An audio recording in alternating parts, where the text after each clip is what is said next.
আসসালামু আলাইকুম ওয়া রাহমাতুল্লাহি ওয়া বারাকাতুহু। আলহামদুলিল্লাহি রাব্বিল আলামিন ওয়াসসালাতু ওয়াসসালামু আলা নবিয়িনা মুহাম্মদ ওয়া আলা আলিহি ওয়া সাহবিহি ওয়াসাল্লাম ওয়া বা'দ। ফাআউযু বিল্লাহি মিনাশ শাইতানির রাজীম।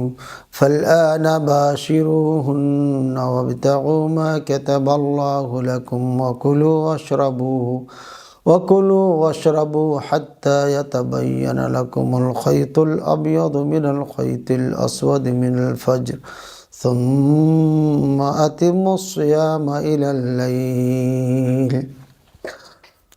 সম্মানিত দর্শক মণ্ডলী, আলহামদুলিল্লাহ আমরা পূর্বের ন্যায় ধারাবাহিক আলোচনায় গুরুত্বপূর্ণ আরেকটি আলোচনায় আমরা উপস্থিত হয়েছি। সেটি হচ্ছে মুফতিরাতুস সাওম।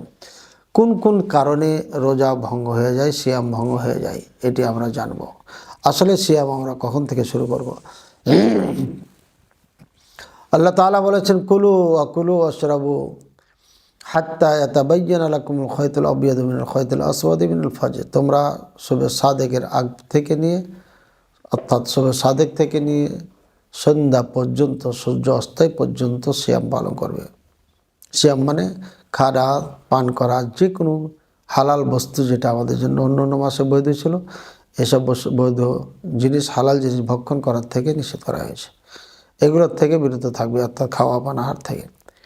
আরও কিছু জিনিস আছে যেটা আজকে আমরা বলবো ইনশাআল্লাহ। এরপরে এই সিয়ামটি পূরণ করবে সন্ধ্যা পর্যন্ত, অর্থাৎ সূর্য ডোবা পর্যন্ত। আর সূর্য ডোবা গেলেই রাত শুরু হয়ে যায়। সুতরাং অনেকে যেটা বলে ইলাল্লাইল, মানে রাত করতে হবে, 15 মিনিট দেরি করতে হবে, 10 মিনিট দেরি করতে হবে, এটা শিয়াদের চিন্তা চেতনা। শিয়ারা এ আমল করে, ইহুদি খ্রিস্টানরাও করে, মুসলমানদের জন্য এটা নয়।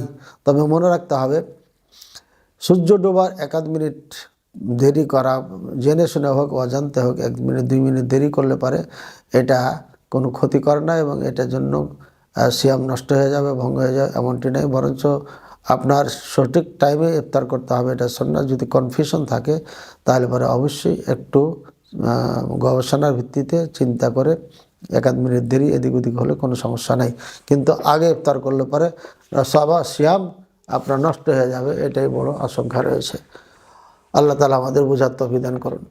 আজকে আলোচনা করব 7টি জিনিসে সিয়াম নষ্ট হয়ে যায়। 1 নম্বর আল জিমা, স্বামী স্ত্রী আদান প্রদান, এটার কারণে সিয়াম নষ্ট হয়ে যায়।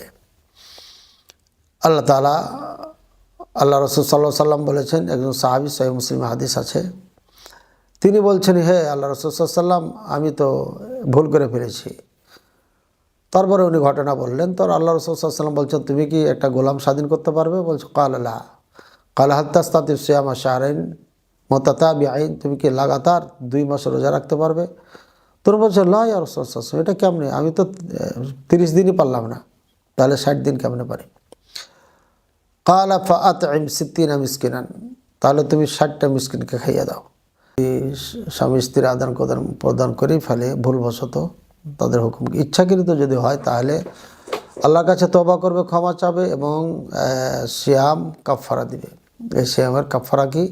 কাফারা হচ্ছে গোলাম স্বাধীন করতে হবে, নাহলে 60টি রোজা রাখতে হবে লাগাতার, আর না 60টি মিসকিনকে খাওয়াতে হবে। কিন্তু যদি ভুল করে হয়ে যায়, এটা একজন কাউরি মনে ছিল না, একদম ভুলবশত হয়ে গেছে, ভুল যদি একদম হয়েই যায় তাহলে পরে আর করার কিছু নাই, তাহলে জমহুর উলামায়ে কেরামের নিকটে সিয়াম হয়ে যাবে এবং কোনো কাফারা টাফারা লাগবে না। তবে কেউ কেউ বলেছে না, এটার ক্ষেত্রে ভিন্ন মাসালা। এই অবস্থায় যদি হয়ে যায় তাহলে পরে তাকে কাফারা দিতে হবে এবং তওবা করবে এবং রোজা সিয়াম পালন করবে, 60টি সিয়াম পালন করবে অথবা কাফারা দিবে। এ কথা কেউ কেউ বলেছেন। তো জমহুর উলামায়ে কেরাম বলছেন যে না, যেহেতু আল্লাহ তাআলা যারা ভুলে যায় তাদের ব্যাপারে আল্লাহ তাআলা কলম উঠিয়ে নিয়েছেন, তাহলে এখানে কোনো সমস্যা নেই এবং তার উপরে কোনো কাফারা আসবে না, যেহেতু সে ভুলে গেছে। তবে এর মধ্যে যদি ইচ্ছাকৃত হয়ে থাকে, ইচ্ছাকৃতর মধ্যে স্বামী ইচ্ছাকৃত এটা করতেছে, স্ত্রী চায় না, কিন্তু স্ত্রী বাধ্য হয়ে তাকে মজবুর করা হয়েছে, বাধ্য করা হয়েছে, তো ওই মুহূর্তে তার হুকুম কি? তার হুকুম হচ্ছে যে স্ত্রীকে যদি বাধ্য করা হয় তাহলে সে কাজা করবে, আল্লাহর কাছে ক্ষমা চাবে, তো কাফারা লাগবে না। তবে যদি বাধ্য না হয়, এমন হয়ে যায়, তাহলে পরে দুজনকে কাফারা দিতে হবে, আল্লাহর কাছে ক্ষমা চাইতে হবে। আল্লাহ তাআলা আমাদের বোঝার তৌফিক দান করুন। 2 নম্বর হচ্ছে যে কোনোভাবে, যে কোনো কারণবশত যদি আপনার সেটা সরাসরি বলায় ভালো, বীর্যপাত হয়ে যায়, তাহলে পারে অবশ্যই সিয়াম বাদ হয়ে যাবে এবং এই সিয়ামটা পরবর্তীতে কাজা করে নিতে হবে। রাসূল সাল্লাল্লাহু আলাইহি ওয়াসাল্লাম বলেছেন, হাদিসে কুদসির মধ্যে আছে, ইয়াদাউ তাআমাহু ওয়া শারাবাহু ওয়া শাহওয়াতাহু মিন আজলি, যে সিয়ামের আমি বেনিফিট আমি নিজে দেবো, এই জন্যই যে সে খানা পিনা তার মনের প্রবৃত্তির অনুসরণ সব কিছু আমার জন্য ত্যাগ করেছিল। এই জন্য বুখারীতে একটি হাদিস আছে, আন্না নবী সাল্লাল্লাহু আলাইহি সাল্লাম কানা ইয়াকাব্বিল ওয়া হুয়া সাইমুন ওয়া ইউবাশির ওয়া হুয়া সাইমুন ওয়ালাকিন্নাহু কানা আমলাকাকুম লিইরবিহি। মা আয়েশা রাদিয়াল্লাহু তাআলা আনহা বলেন, নবী সাল্লাল্লাহু আলাইহি সাল্লাম সিয়াম অবস্থায় আপনার চুমা দিতেন স্ত্রীদেরকে এবং স্ত্রীদের গায়ে লাগাইতেন, স্পর্শ করতেন সিয়াম অবস্থায়, কিন্তু তিনি এই ব্যাপারে নিজকে কন্ট্রোল করার ক্ষমতা ছিল। অর্থাৎ বোঝা যাচ্ছে যে এটা করা যায় যাচ্ছে, কিন্তু যাদের কন্ট্রোলিং পাওয়ার নাই তারা এই কাজ করবে না, দূরে থাকবে। আল্লাহ তাআলা আমাদের বোঝা তৌফিক দান করুন। তৃতীয় নম্বর হচ্ছে আল আকলু ওয়া শুরব, আপনার ইচ্ছাকৃত খাওয়া এবং পান করা। অনিচ্ছাকৃত যদি কেউ খেয়ে নেয়, পান করে নেয়, তাহলে হবে রোজা সিয়ামের কোনো সমস্যা হবে না। ইচ্ছাকৃত যদি হয়ে যায় তাহলে পরে এটা হয়ে যাবে, আপনার সিয়াম নষ্ট হয়ে যাবে। অনিচ্ছাকৃত হলে নষ্ট হবে না। যেমন রাসূলুল্লাহ সাল্লাল্লাহু আলাইহি ওয়াসাল্লাম বলেছেন যে কেউ যদি পান করে নেয়, খেয়ে নেয়, তাহলে পরে এটা আল্লাহ তাআলা তাকে খাওয়াই দেন। যেহেতু আল্লাহ তাআলা খাওয়াই দেন, কাজে এখানে আল্লাহর পক্ষ থেকে তাকে এটা সুযোগ করে দিয়েছেন। চতুর্থ নম্বর হচ্ছে মা কানা বিমা'নাল আকল ওয়া শুরব ওয়া শাইআন, যেটা খাওয়া এবং পান করার সমকক্ষ বা তার স্থান গ্রহণ করে, অর্থাৎ খাওয়ার কাজ করে, পানের কাজ করে। এটা দুই প্রকার হতে পারে। একটা হচ্ছে হাকনুদ্দম বিশ্বআই, সিয়াম অবস্থায় আপনার রক্ত প্রদান করা শরীরে, তো রক্ত দিলে পরে এটা যেহেতু খাওয়ার কাজ করে, রক্ত তৈরি হয়, কাজে এটা রোজা সিয়াম ভেঙে যাবে।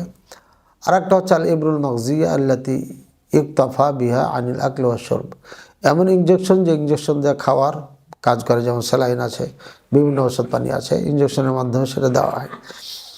তো সুতরাং ইঞ্জেকশনের মাধ্যমে পোষ করা হোক আর রক্ত পোষ করা হোক, এই দুটি যেটা খাওয়া এবং পান করার স্থান গ্রহণ করেছে বা কাজ করে, এই জন্যে এটা করলে পারে রোজা ভেঙে যাবে, নষ্ট হয়ে যাবে। এখন কাউকে রক্ত দেওয়ার প্রয়োজন হয়ে গেছে, তাহলে কি করবে? যদি অধিক রক্ত দিতে হয় তাহলে পারে সে সিয়াম ভেঙে দেবে এবং পুনরায় কাজা করে নেবে। যদি এমার্জেন্সি হয়ে যায়, জীবন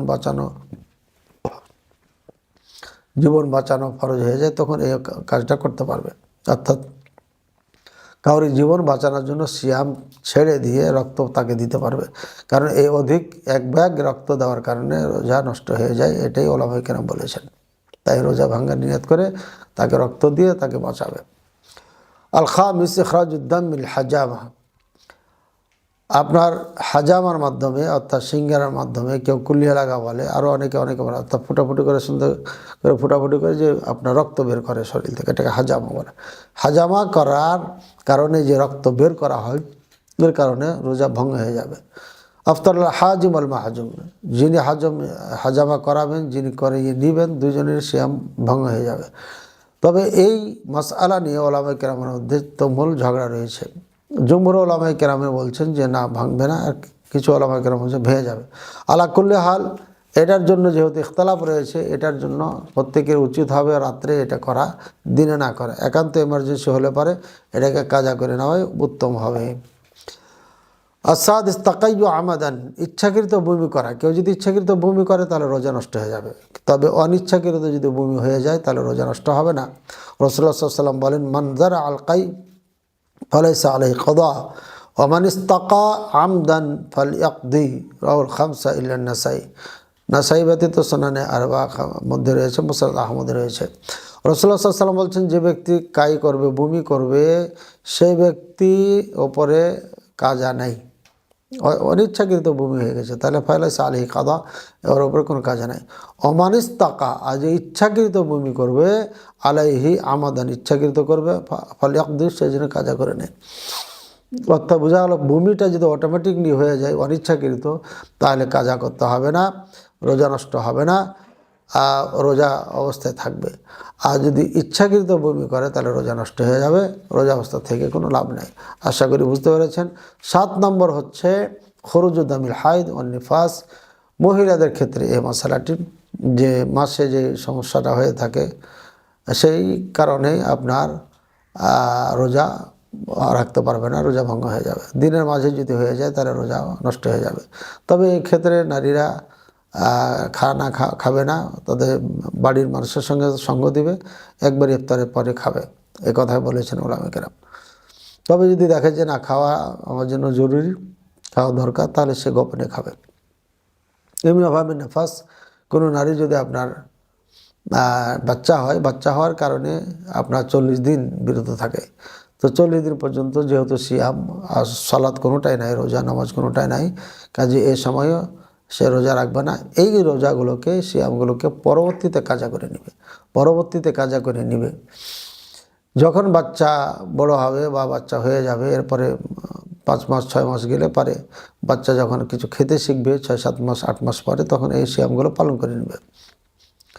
কিন্তু এমন যদি হয়ে যায় কেউ সিয়াম পালন করতে পারলো না, সামনে রমজান চলে আসলো, তাহলে এই নারীদের জন্য, বা এমন যে অসুস্থটা ভালো হয় না, লাগাতার থাকে, এভাবে বছর পার হয়ে গেল, আবার সিয়াম চলে আসলো, তাহলে এই সিয়ামটা তারা পালন করবে, কোনো কাফারা লাগবে না, অর্থাৎ ফিদিয়া লাগবে না।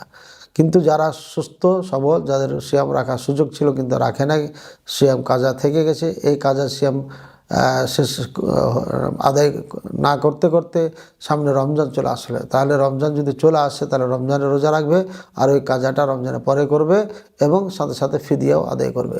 আর ফিদিয়া পরিমাণ জানি কমপক্ষে 1.25 কেজি আপনার খাবার বা চাউল দিয়ে দেবে, যেটা আমরা খাই। তাহলে আমরা বুঝতে পারলাম যে এটা নারীদের ক্ষেত্রে, নারীদের জন্য খাস, আপনার এক কথায় যেটা মেন্সের ব্যাপারে বলা হয়েছে। এখন অনেক সময় নারীকে দেখা যায় যে তার নিয়মিত হয়ে থাকে 7 দিন বা 5 দিন বা 3 দিন, কিন্তু দেখা যাচ্ছে এ মাসে 10 দিন হয়ে যাচ্ছে, 7 দিন পার হয়ে যাচ্ছে, অর্থাৎ নিয়ম যেটা ছিল সেটা অতিক্রম করছে, তাহলে এটাকে ইস্তেহাদা আরবিতে বলা হয়। এমতো অবস্থায় সিয়াম সালাত সবই পড়বে। সালাতের ক্ষেত্রে প্রত্যেক টাইমে গোসল করবে, উজু করবে, নামাজ পড়বে। যদি এটা গোসল করা কষ্টকর হয়ে যায় তাহলে এক গোসলে 2 সালাত পড়বে, জমা করে নেবে, অর্থাৎ জোহর আসর একসাথে, আসর মাগরিব, নাকি জোহর আসর একসাথে, মাগরিব এসে একসাথে, ফজরেরটা ফজরে পড়বে।